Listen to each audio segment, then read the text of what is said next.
ಏನಂದರೆ ಫಸ್ಟ್ ಬಂದಾಗ ಫಸ್ಟ್ ಇದ್ದ ಡೈರೆಕ್ಟ್ರು ನನ್ನನ್ನು ಭಾವನಾ ಅವರ ಇದರಲ್ಲೇ ನೋಡ್ತಾ ಇದ್ರು. ನಾನು ಆಗ ಹೇಳಿದೆ, ನನಗೆ ನಾನು ಅವ್ರ ಥರ ಮಾಡೋದಿಲ್ಲ, I have my own identity. So ಅವರಿಂದ ಹೊರಗಡೆ ಬಂದು ನನ್ನ ನೋಡಿದರೆ ಅದು ನಾನು ಏನು ಅಂತ ಹೇಳಿ ಈ ಆರ್ಟಿಸ್ಟ್ ಏನು ಅಂತ ಗೊತ್ತಾಗ್ಬೋದು ಅಂತ.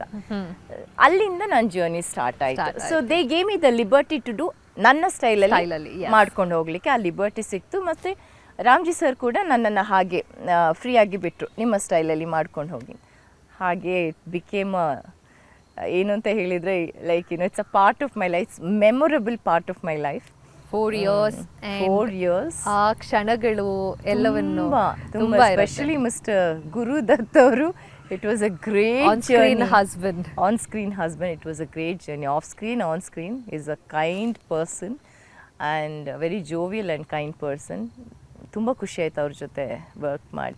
ಸೊ ನೀವು ರಾಮಾಚಾರಿ ಟೀಮಲ್ಲಿ ತುಂಬ ಯಾರನ್ನು ಮಿಸ್ ಮಾಡ್ಕೋತೀರಾ? ಅದೇನಾಗಿದೆ ಅಂದರೆ ನನಗೂ ಇಬ್ಬರು ಹೆಣ್ಮಕ್ಳು, ಚಾರು ಬೇಬಿ ಅಂತ ಬಾಂಡಿಂಗ್ ತುಂಬ ಡೀಪಾಗಿ ಇಟ್ ವಾಸ್ ತುಂಬ ಬೆಳೆದ್ಬಿಟ್ಟಿದ್ದು.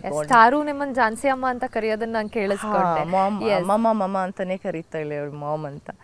ಬಟ್ ಅದು ತುಂಬ ಏನೇ ಆದರೂ ಲೈಕ್ ಆ ಬೇಬಿ ಅನ್ನೋ ಬಾಂಡಿಂಗ್, ನನಗೂ ಹೆಣ್ಮಕ್ಳು ಇರೋದ್ರಿಂದ I was very connected to ಹರ್.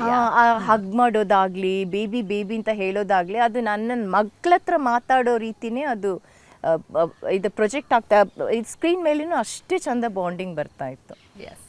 ಆ ಮುದ್ದು ಮಾಡೋದು, ಹೌದು, ಕೇಳು ಬೇಬಿ ಅಂತ ಹೇಳೋದು ಎಲ್ಲ ಅಷ್ಟೇ. ಈಗ ನನ್ನ ಮಕ್ಕಳನ್ನ ಹೀಗೆ ನಾನು ಅವಳಿಗೆ ಹೇಳ್ತಾ ಇದ್ದೆ, ನಾನು ನಿನ್ನ ಹಗ್ ಮಾಡುವಾಗೆಲ್ಲ ನನ್ನ ದೊಡ್ಡ ಮಗಳನ್ನ ಹಗ್ ಮಾಡ್ದಾಗೆ ಆಗುತ್ತೆ ನನಗೆ ಅಂತ.